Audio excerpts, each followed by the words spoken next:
My phone was on the verge of death, so it was time to get a new phone. I was broke back then, but you can't live without a phone today, so I had no choice. I couldn't afford a brand new phone, so I decided to get one on Facebook Marketplace. That's when I saw it, an iPhone in mint condition, listed at a price that was good but not too good to be true. The seller, a guy named Jake, seemed legit. We messaged back and forth, and he even joked about his poor skills in capturing the phone's photo for the listing. Nothing seemed off. We arranged to meet at a local coffee shop. The cafe was bustling with the usual crowd when I arrived. Jake was easy to spot, a tall guy with a baseball cap, and he waved me over. The phone was just as he described, not a scratch, the screen bright and clear. We chatted over coffee. He seemed like a regular guy, joked about upgrading to the latest model. The transaction was smooth, and I walked away feeling like I'd just won the lottery. But as days turned into weeks, I began to notice oddities with the phone. It wasn't anything major at first. A random app crashing, the battery draining a bit too quickly. I chalked it up to regular wear and tear. But then, the phone started acting up, freezing at odd times, apps I didn't remember downloading appearing out of nowhere, and messages and conversations I don't ever recall having. It was irritating, but I brushed it off, too caught up in the hustle of everyday life to pay it much mind. One evening, as I was lounging on the sofa, I noticed something that sent a chill down my spine. The camera light flickered to life for a brief second. I hadn't touched the phone. It was just sitting there on the coffee table. Curious and a bit unnerved, I picked it up and scrolled through the gallery. That's when I saw them. Photos of me in my apartment doing mundane things, cooking, watching TV, even sleeping. Photos I didn't take. I barely took photos, and I barely looked at my gallery, so I was 1000% certain I didn't take them. My heart raced as a cold realization washed over me. Panic set in. This wasn't a string of technical glitches. It was something far more sinister. The phone, it appeared, was bugged. I took it to a tech specialist the next day, a small shop tucked away in a side street. The guy, Mark, had a look that was half concerned, half intrigued as he poked around the phone's system. His verdict dropped like a hammer. The phone was laced with sophisticated spyware. It was capable of accessing everything, messages, photos, even activating the camera and microphone remotely. Jake, or whoever he really was, had turned my phone into a personal surveillance device. I felt violated, my privacy shattered. Mark wiped the phone clean, but the sense of security I once had was irretrievably lost. I reported it to the police, but with no physical evidence other than a wiped clean phone and a Facebook profile that had vanished into thin air, they had little to go on. Jake had disappeared, a ghost in the digital world, leaving no trace behind except the lingering fear that gnawed at me. Despite being reset clean and working without issues, I couldn't bring myself to use that phone again. I sold it at a lowball offer and used my savings to buy a new phone. Nothing fancy, but the damage was done. My trust in the ease and anonymity of online transactions was broken. I became wary, guarded, and paranoid. That experience lingered with me, a constant reminder of the unseen threats that lurk behind the screens we gaze into every day. It wasn't just about losing money or a phone. It was about losing a piece of my peace of mind. In our connected world, where our lives are increasingly digital, the real horror isn't in the shadowy corners or under the bed. It can be the ordinary guy with a bright smile, or it could even be right there in the palm of your hand, hiding behind a friendly emoji and a seemingly harmless message.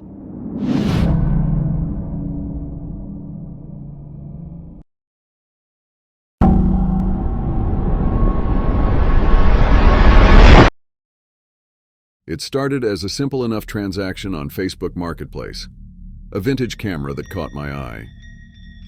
As a photography enthusiast, the allure of adding an old-school camera to my collection was too tempting to pass up. The seller, Martin, was an elderly gentleman with a kind face who shared stories about the camera and the places it had been. He seemed just as passionate about photography as I was, so we hit it off instantly. The exchange was pleasant, and Martin even threw in a few tips on getting the best shots with the camera. Soon after, Martin began messaging me, initially friendly follow-ups, asking me how I was enjoying the camera and photography tips. I replied out of courtesy, But soon his messages gradually became more frequent and personal. He would ask about my weekend plans, my favorite places in the city, and even my family. It was odd, but I brushed it off as friendly chatter. But then, the friendly chatter escalated to something more invasive. Martin started showing up at some of the places I mentioned in our conversations. The local park where I walked my dog, the coffee shop I frequented on Saturdays. Each time, he insisted it was a coincidence, but the pit in my stomach grew deeper with every encounter. I decided to confront Martin during one such coincidental meeting. I told him that while I appreciated his enthusiasm, I needed some space. His demeanor changed. The friendly old man was now defensive, insisting he was just being sociable. I made my boundaries clear, but a cold, unsettling stare replaced his warm enthusiasm. He accused me of abandoning the art of photography and not appreciating his beloved camera. He seemed to back off after that, and while I was glad he backed off, I felt a little guilty and hoped that would be the end of it. A few days later, I received a message from a friend, a screenshot of a post on a photography group. There was my picture taken from a distance, posted by Martin. The caption read, "A beautiful photographer in action." That was the last straw. I reported him to the police for harassment and sought a restraining order. The process was draining, emotionally and legally. I got a restraining order against Martin, and I didn't see him after that. But the whole experience left a mark. I became cautious about what I shared online, even in casual conversations. I love the camera, and I still use it occasionally, but I can't ever erase this memory from my mind. What started as a simple purchase evolved into a lesson about the blurred lines between friendliness and intrusion. It's a reminder to guard not just your privacy, but also the snippets of your life you share with strangers, no matter how harmless they may seem.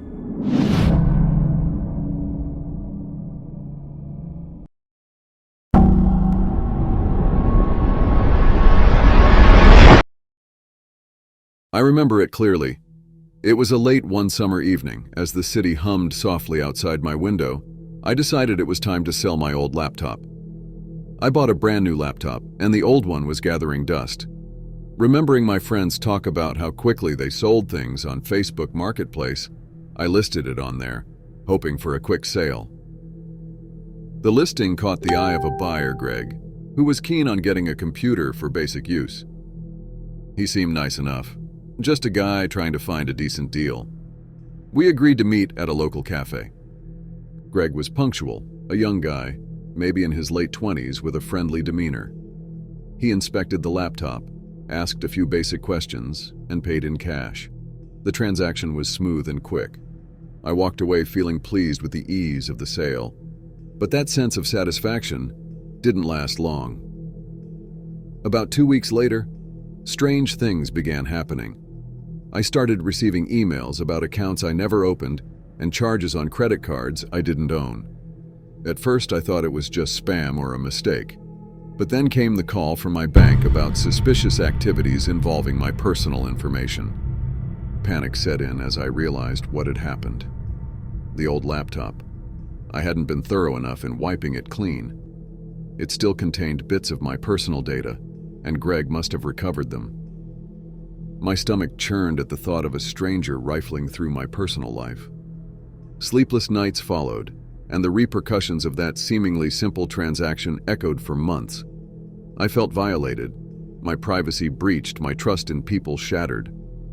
I contacted the credit bureaus, flagged the unauthorized activities, and filed a police report. But the damage was unfolding faster than I could track.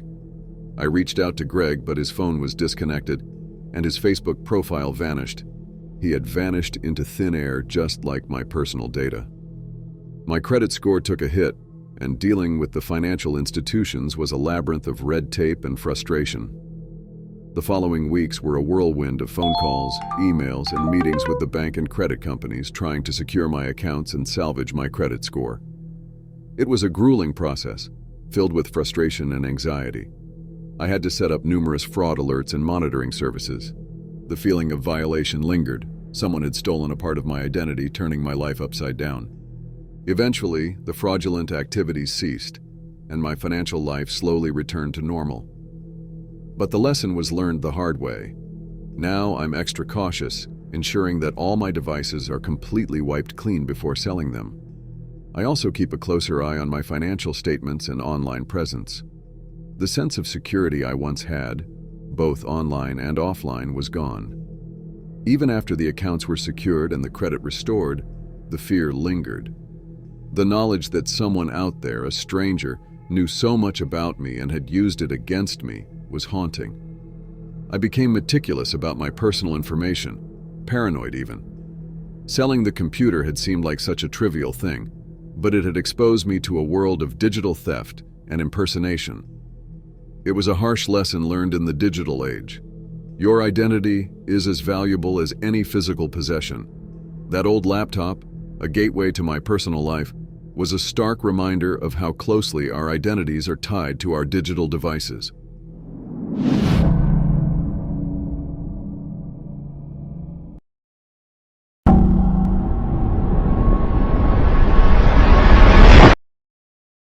It began with an innocent purchase on Facebook Marketplace, a fancy clock that caught my eye.